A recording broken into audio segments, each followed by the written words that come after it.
चाहते हैं समाज में। 8:30 बजे के बाद में, जब 8 बजे परीक्षा के हाल में बच्चे बैठ जाते हैं, उसके बाद ही सारे जो प्रश्न पत्र है वो बाहर आए। एक दिन पहले या रात में जितने भी वायरल हुए प्रश्न पत्र के नाम से, वो फर्जी पाए गए।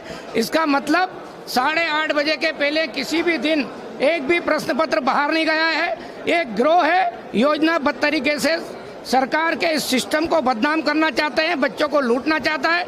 हमने उन सब के खिलाफ FIR दर्ज की है, कार्रवाई की जा रही है। हमने 19 शिक्षकों भी, हमारे शिक्षकों की गिरफ्तारी हुई है।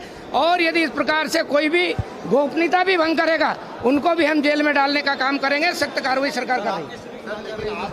देखिए, यदि पेपर बाहर निकलता, बच्चों तक, बच्चे जब स्कूल में पहुंच गए हैं, क्लास में बैठ गए हैं, उसके बाद बाहर गया है, हमने सारी जांच करा ली है, पूरी एक्सपर्ट लोगों से जांच हो गई है। और इसलिए हम परीक्षा भी यथावत रखेंगे। किसी प्रकार की दोबारा परीक्षा नहीं होगी। बच्चों को विश्वास दिलाता हूं कि इस परीक्षा में इस प्रकार का कुछ नहीं हुआ है। केवल भ्रम बना लेने की कोशिश की जा रही है।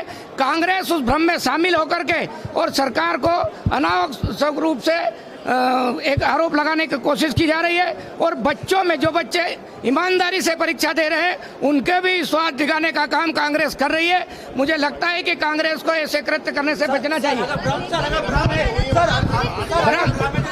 हमने सबकी गिरफ्तारी की है। नहीं भाई, ऐसा है जो गोपनीयता भी भंग की है। 8:30 बजे के बाद में भी बाहर जाना नहीं चाहिए। वो गोपनीयता भंग हुई है, पर बच्चे हमारे स्कूल में बैठ चुके थे, कक्षा में बैठ चुके थे। इसलिए ये भ्रम पैदा करना, व्यवस्था के प्रति भ्रम पैदा करना, और जो रात में या एक दिन पहले जो लोगों लगा करके जो गलत प्रश्न पत्र बाहर भेज दिए गए थे, उन सबको हमने FIR दर्ज की है और उनमें से गिरफ्तारी चल रही है। नहीं, देखिए बात सुनिए। एक दिन पहले या रात्रि में किसी भी प्रकार का प्रश्न पत्र लीक नहीं हुआ है। ये गलत जो गिरोह था, पैसे कमाने वाला, बच्चों के बीच में भ्रम फैलाने वाले, उन सबको नहीं, उन सबको, अरे मेरी बात सुनिए जरा, मैं सबके खिलाफ, हमने सबके खिलाफ कार्रवाई की है।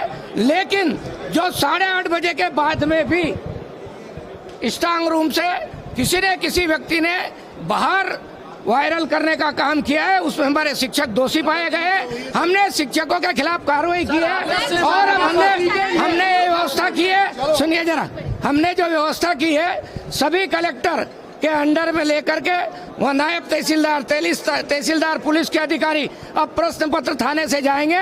जब तक प्रश्न पत्र कक्षा में नहीं पहुंच जाए, तब तक की वहाँ हमने व्यवस्था बरकरार कर दी है। कोई पेपर लीक नहीं हुआ।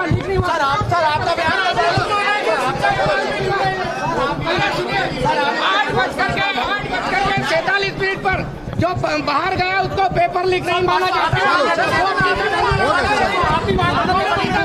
नहीं, गोपनीयता भंग हुई है, इससे कार्रवाई